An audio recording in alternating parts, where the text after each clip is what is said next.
Okay. So let me start by just talking about the exam. I think that's how I usually start, just to give you kind of an overview of what it's going to look like. Similar to some of the other exams that you've had, you've learned how to do 4 different types of statistical tests. One-way ANOVA, one-way repeated measures ANOVA, two-way ANOVA, and then regression, which really incorporates correlation.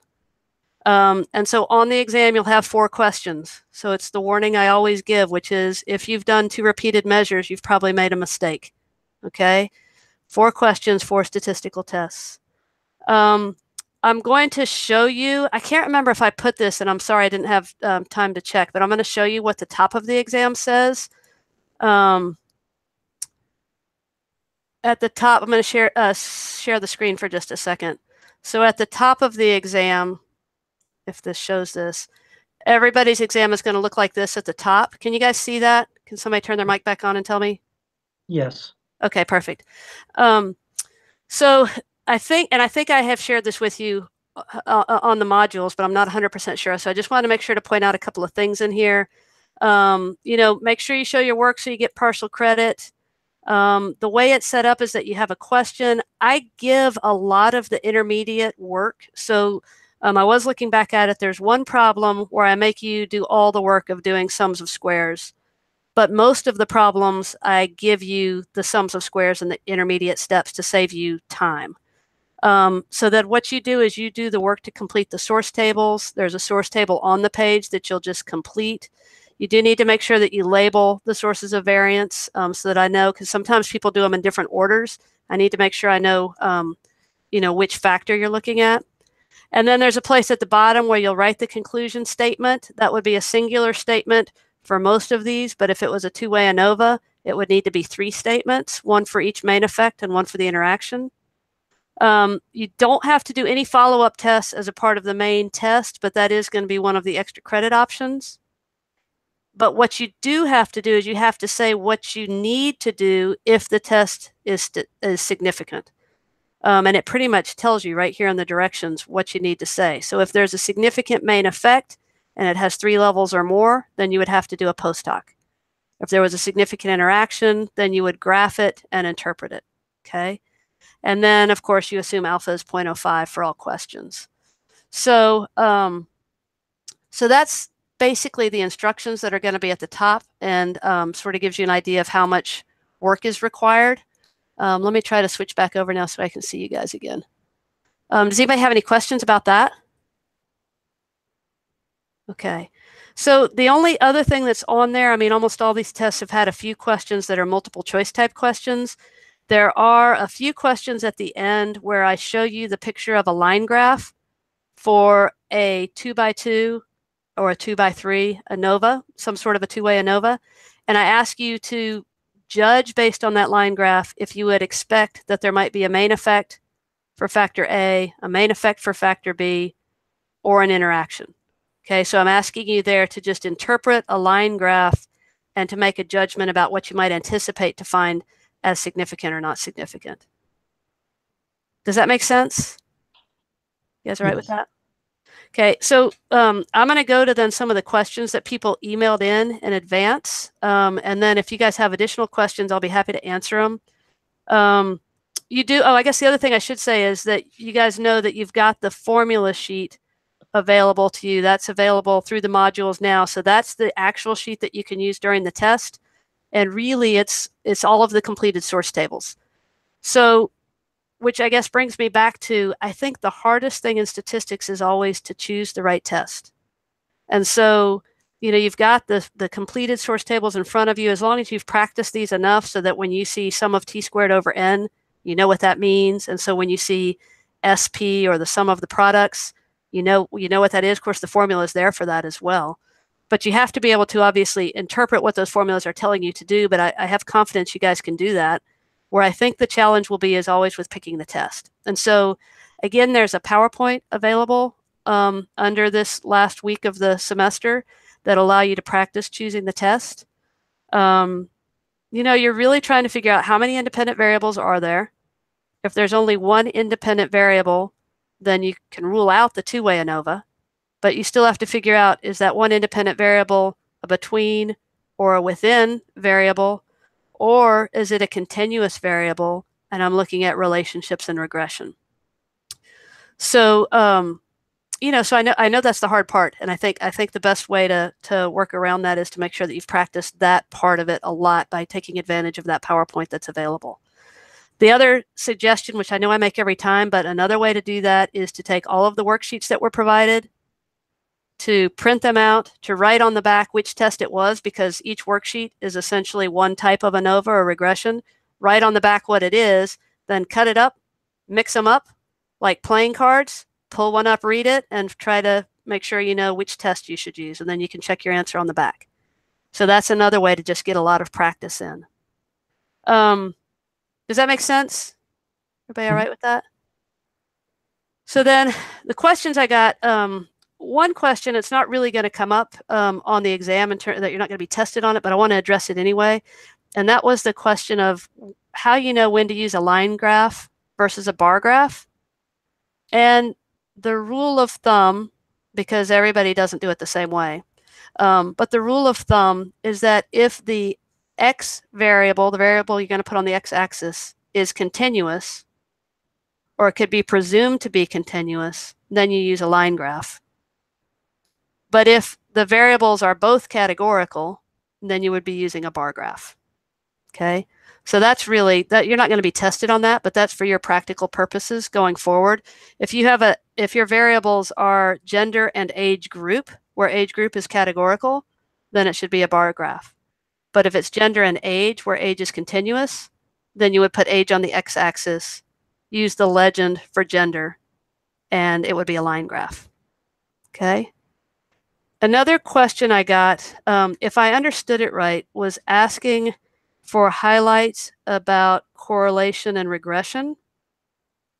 I'm not exactly sure where the question was going, but I guess what I was just thinking to say was that, if you look at the formula sheet that I provided, below the source table, it shows you how to do the work to solve for Pearson's R, which is the correlation piece. And then, and that's fairly straightforward because you know how to do sums of squares. Sums of squares for x is just sums of squares for the variable that's labeled x. Sums of squares for y is just sums of square for the variable that's labeled y, but it's solved exactly the same way as all the other sums of squares we've been doing all semester. And then SP, the formula is expanded there for you on the formula sheet, but it's essentially the sum of the products. And so it's, in a way, it's a variation of a sums of squares, but it's looking at how x and y change together. And so that SP is what goes in the numerator and essentially drives the correlation, because the SP is what's talking about the way those two variables change simultaneously or change with one another. And then another question somebody asked is which is sort of like, which is more important, R squared or R, or why is one more important than the other? And they're not, it's not really that one is more important than the other. The Pearson's correlation tells you the magnitude and direction of the relationship between two variables. When you square it, it tells you the amount of variance explained. So it tells you the amount of variance in the variable that's called y that's explained by the variable that we've called x. And so, if you think about the source tables that we've been working on, the top part of the source table for all ANOVAs and for regression, the top part is always the explained variance. Even when we did t-tests, the numerator was always explained variance. It was like the difference between the means, or in this case, it has to do with the variance between the means. And then the denominator has always been the unexplained variance, or the error, or the variability that we can't account for. So again, if you think back to t-test, that was standard error in the denominator, which is a kind of variance. It's the unexplained variance. And so if you look at the source table for regression, the sums of squared regression, or the sums of squares explained, is R squared, which is exactly like it says. It's the percent of variance in y that's explained. And that's what goes in, that's what ultimately ends up in the numerator for the f. And then the residual, you got to love it, right? Because it's just 1 minus R squared. It's whatever's left over. The piece I can't explain, that portion of the sums of squares of y. So it's not that one's more important than the other. They give different kinds of information. And the sum of the products, the SP, is what determines whether the regression is going to be positive or negative. You could always, if you wanted to, you could graph it out. You could plot it out, put the X variable on the X-axis, the Y variable vertically, and look at the shape of the relationship, and that would give you confirmation that you've got SP going in the right direction. Those are the only questions that I got in advance. That does remind me, though, of one more thing that I should say, which is when you guys are solving these and doing the source tables, I really encourage you to do the extra work so that you're solving for all those pieces of the source table instead of doing the shortcuts. The shortcuts then can be what tells you if you've made a mistake or not.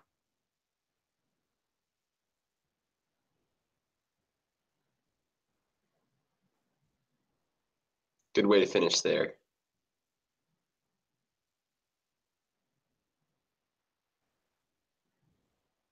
Is anyone else's screen frozen? Yeah, mine is. Okay. Yeah, mine's frozen too. She wanted to end it on a drop the mic. Don't take shortcuts. Do the work. I was trying to figure out too. I've been on the learning area for our course, and none of my videos are working right now. I don't know if it's internet issue over here with me or if it's the website. I was going to look a little bit later, Stacy, and review some things, but thanks for the heads up. I'm not sure if mine are actually working or not, but yeah, they've been blurry. I've been trying to reload all afternoon. Yeah, so this truly may be the end. I plan on listening to the recording as well. So. Squirrels at the beginning of class to make sure we buy the squirrels, don't take the shortcuts. Yeah, good point, John. I don't know if y'all were having the same issue, but I was having a harder time with these questions, trying to figure out one tail and two tail. I thought they were all two tail. Are they? Okay, because I've been looking, that's what I felt like, but I was like, wait, is this a trick? Is this a trick question? Or like the sample correlation, when you're looking for R. Yeah, I think because then if it's either positive or negative, you know which way it's going. But I don't know. I thought they were all two tail. Yeah, because that's what I messed up on one, because I was looking, I was like, oh, significance of level for two-tail test, and then I saw right above, and I was like, wait, there's a significance level for a one-tail test too. So does anybody know, do we never need, do we not need to do correlation tests ever? Since now we know regression. Because I was doing some of the practice problems, and it was do I stop at, is there time, are there questions where I should just stop at correlation, or do we need to do the regression for every single one? Great question. I don't have the answer for that, Warren. I wish I did, but I hope to have more of that answer over the next day or two, but I don't have it at this moment. Yeah, that's exactly what I was trying to look at on the learning area to go back over that. That's what I think I'm having the hardest time right now, is finishing up those last two, the correlation and regression. Yeah, I agree. I'm behind the curve a little bit more than usual, just due to tons of stuff. So I'm 724 stuff. Yeah, but I'm so I'm not as ahead of the curve as I'd like to be. I've got a lot of time coming up in the next 3 or 4 days, but I'm not there yet. I'm listening, but I don't have a lot to offer as far as answers are concerned at this point. Yeah, that's how I am. At the last test, I usually try to take my exams on Fridays, and I was like, this one's going to have to wait until Monday or Tuesday. I'm trying to go back and yeah, exactly. I don't feel prepared at all for these last two sections. Well, I'm glad I'm not the only one.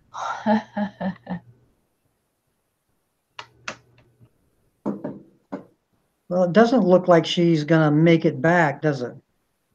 No, I don't. I may log out and then try to log back in again on the link to see if she actually has restarted somehow. Yeah,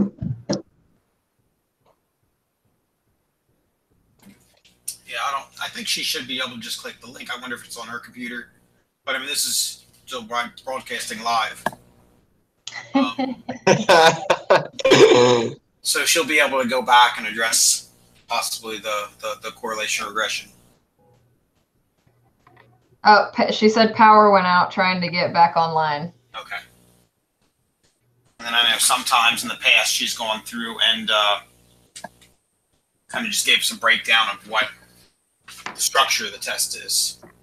Oh, I just got a That's text always from her. helpful. I know she's done that in the past with expect one question from this, one question from this, to figure out which to use.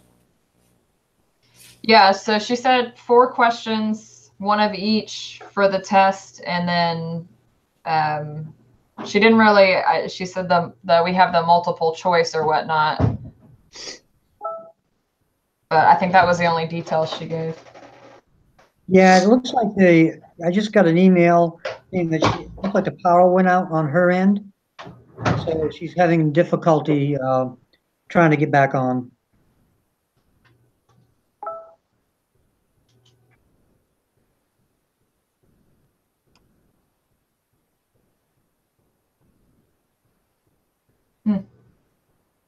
Have any of y'all done the SPSS assignment? I have not. I've looked at it briefly, but I think Warren said he did it. Yeah, I did it. It was it was kind of like the other ones. You just do the exact same thing that she did in the videos. It just took a while because it was longer. Okay. Was it any kind of a good review, I guess, for any of this stuff, or? Um,